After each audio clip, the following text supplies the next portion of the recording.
16-year-old Rebecca Watts, known to most as Becky, had last been seen by her family the previous morning. She had left her home in Crown Hill, Bristol, with her tablet, phone and laptop. She had not taken anything else or spare clothes with her. She hadn't told anybody where she was going, and she wasn't responding to text messages and calls. This was completely out of character for Becky. She had never behaved this way or stayed out too late.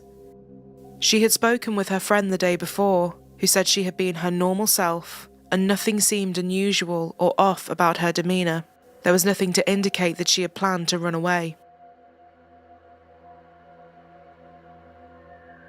Becky had been born on the 3rd of June 1998 to parents Darren and Tanya. Before she was born, her parents had split up, and her early life was spent with her mother Tanya. She would later be taken into care due to concerns of neglect. But not long after, she and her brother Dan started living with their father. She was described as burly and feisty, with a wicked sense of humour, feeling confident to come out of her shell around those she knew. At school, she was more quiet and shy, but her teachers said she was incredibly caring, kind, and had a huge heart. She had a small but very close-knit circle of friends whom she adored, and they adored her in return.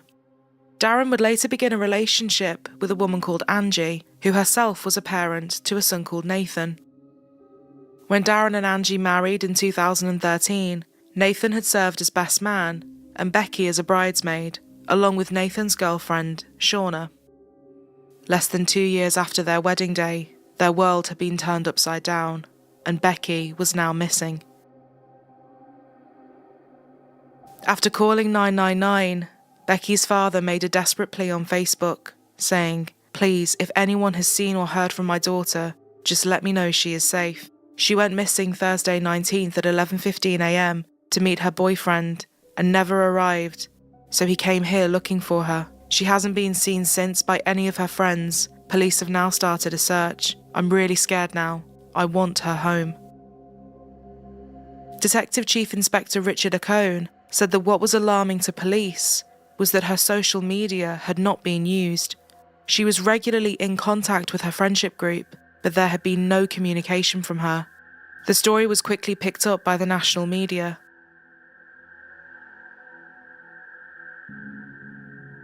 Becky Watts, who's 16, was last seen at her Bristol home. It's the last point of reference that we can actually place her at.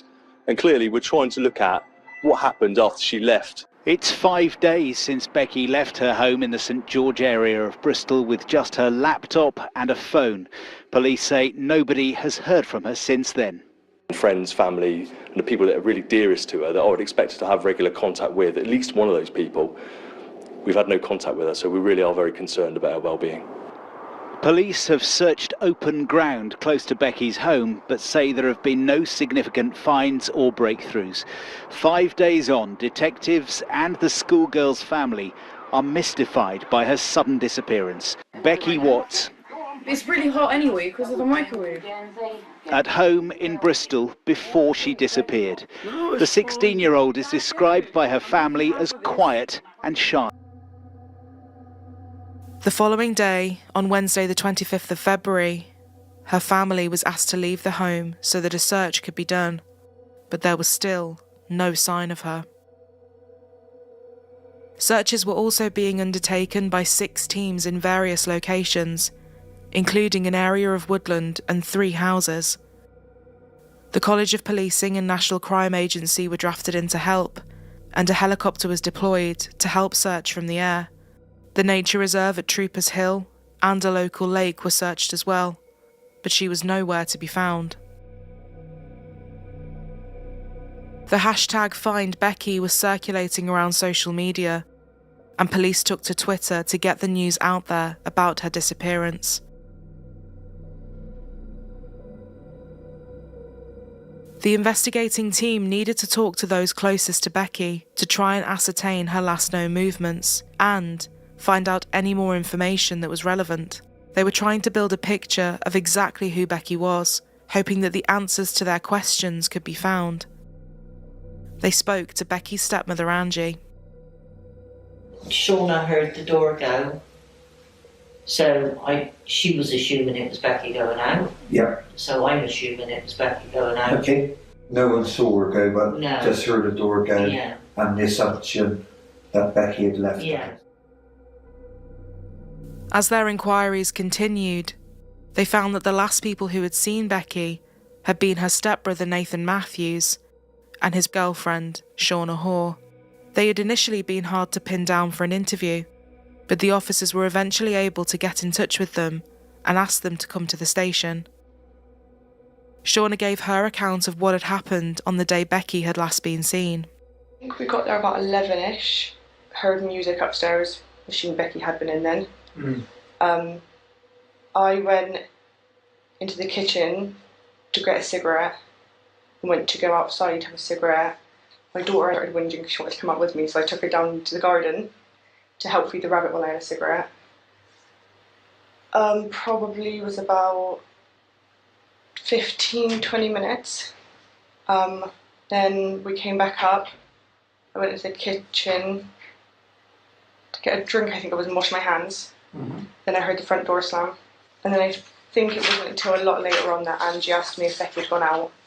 And I said, yeah, I heard the door go. She must have gone out earlier. Washing my hands, I think. I heard the door slam. Front door. Again, I didn't look at the time or think anything of it, so I didn't really kind of like, oh, what was that? It was just the door, so Becky would have gone out. I've accidentally got this in the wrong order here. Okay. You have to clarify this. So, right, let me just go back slightly then, if I could. The door slamming then, you've got to go from the kitchen through to the living room. Yep. So, how far away from that front door would you have been? But you've got the front door, the living room, and about halfway up the hallway is the kitchen. So I would have been at the sink. So your distance, a reasonable amount, I'd say. Okay. Immediately before this sound of the door slamming, what could you hear then?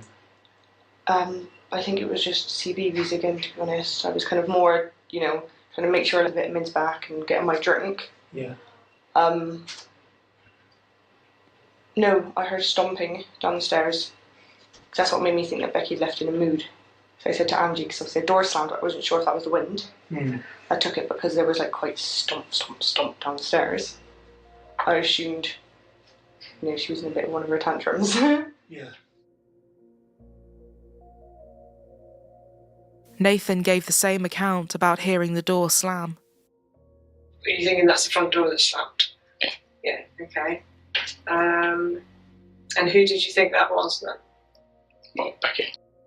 I mean, I think what we'll do is we'll probably wrap the interview up. No, we've been talking for 2 hours, it's quite a long time. My back's killing. So. I know.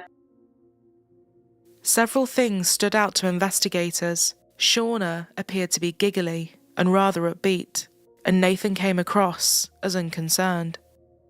Another thing that was unusual was just how much their stories aligned. Detective Chief Inspector Richard Acone said that most people who witness or experience the same events may give accounts that have incorrect details or don't slot together neatly. He said that in this instance, the fact that their stories were so similar indicated they had spoken to each other beforehand and colluded to make sure their stories matched. The search for Becky Watts continued today, family and friends scouring the parkland and woods near her Bristol home, hopeful they will find the 16-year-old safe and well. Volunteers came out in droves to assist in the searches. Posters were put up, and people were determined they were not going to stop looking until she was found. It had now been 9 days since Becky had last been seen. The police brought the Major Crime Unit on board to assist in the investigation and turn their efforts back to Becky's house. They went in with a forensics unit to see if the house held any clues as to where she could be. They made a sinister discovery. Faint spots of blood were found on the door frame of Becky's bedroom. Fingerprints were found in the blood too. While tests were being carried out, they asked her stepbrother Nathan and his girlfriend Shauna to come back in for a second round of interviews. Has Nathan had any sort of concerns about speaking to us? Not that he's told me, no. No. No. Okay. But if he does, I wouldn't know then. Yeah. How is he finding it? He's found it quite hard, actually. Again, he's kind of more thinking, my God, if it was... Yeah. Or again, knowing how hard it'd be for his mum at the moment. You know, because Becky was almost like a daughter to her. Yeah. And then over the weekend, have either you and Nathan been involved in searching for Becky or doing any? No, I wasn't aware they were doing a search. I didn't realise until I think it was yesterday. Yeah. I went on my Facebook and obviously there was news articles and pictures popped up about that they did the search. Shauna's statement that Nathan was finding the situation difficult varied from his. Didn't particularly talk to her, but obviously I didn't particularly like her. And obviously what annoys me is the way she speaks to like my mum sometimes. She'd be kind of like rude or whatever, or trying to think of an actual specific time. Despite the feelings of officers, they didn't have enough to hold him in custody. But this would soon all change. The results had come back from the fingerprint that had been found in the blood on Becky's doorframe. It belonged to her stepbrother, Nathan Matthews. It would be several more hours before the results would be in on who the blood belonged to. They decided that if it came back as being Becky's blood, they would make an arrest straight away on suspicion of kidnap, and their worst fears were soon realised. The blood belonged to Becky.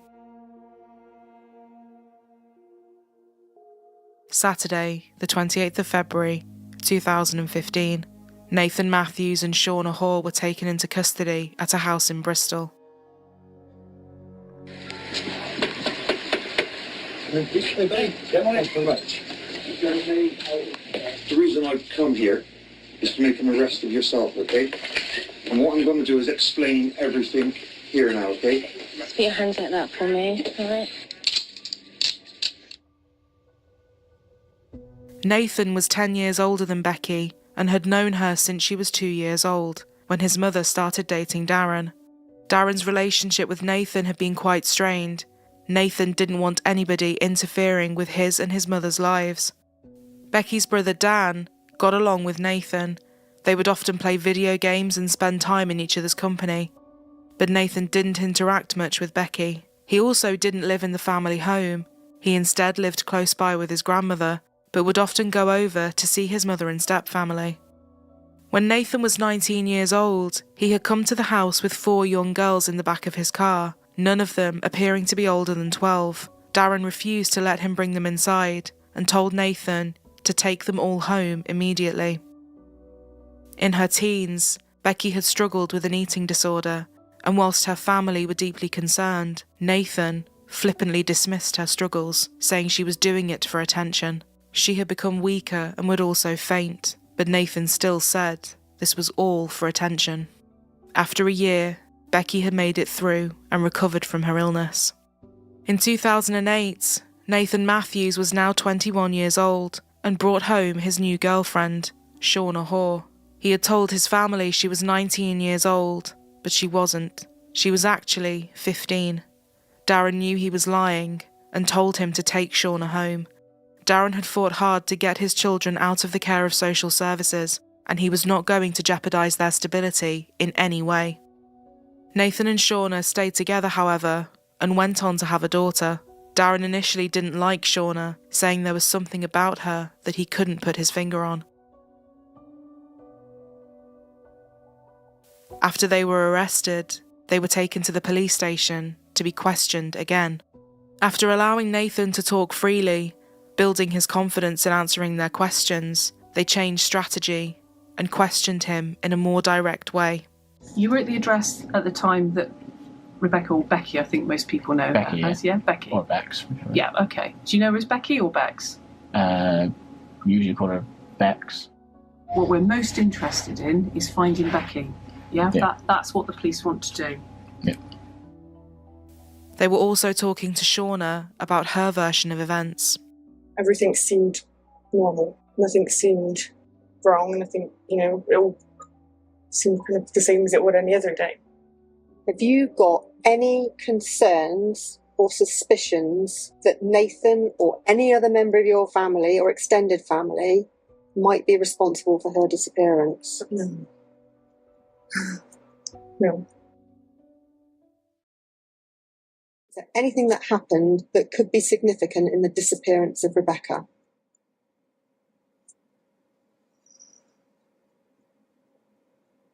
No. Are you absolutely sure? Yes. I know you've got something to tell us.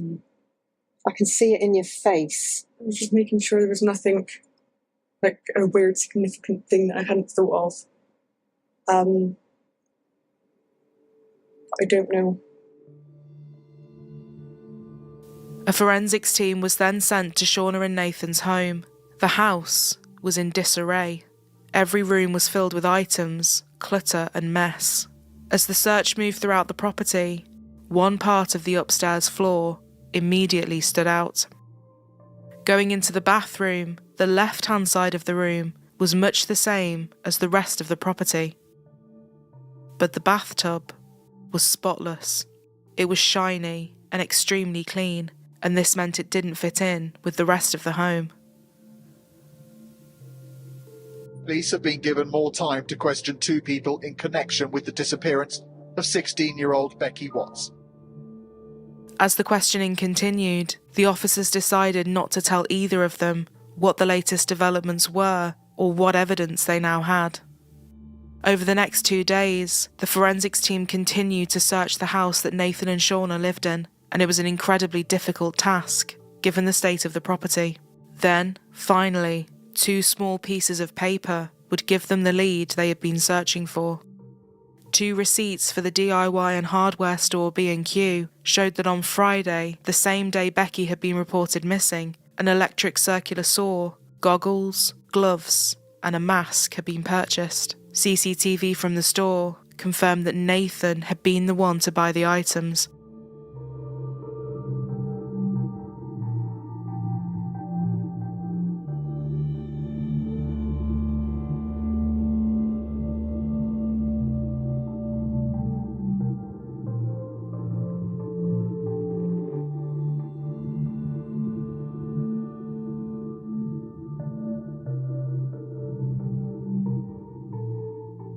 Nathan Matthews and Shauna Hall were rearrested, this time on suspicion of the murder of Becky Watts.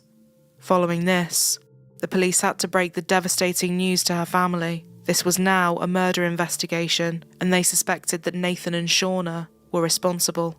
Becky's father Darren said that it was in that moment his world began to fold in on itself. Before long, flowers were being laid in tribute to Becky as news started to spread.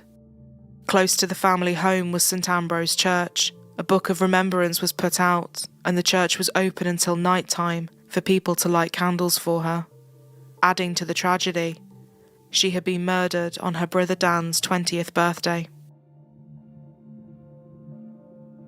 The interviewing officers did not disclose that they had found the receipts. They continued to raise the pressure by saying that the house they had lived in had been forensically searched, leaving the accused guessing as to what exactly had been found.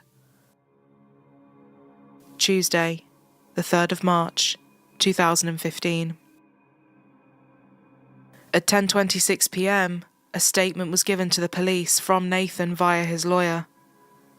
Nathan Matthews refused to listen to it and stuck his fingers in his ears to drown out the sound of his statement being read out.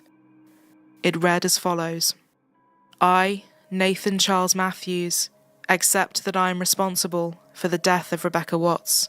On the 19th of February 2015, I attended Crown Hill, St George, Bristol, with my girlfriend, Shauna Hall.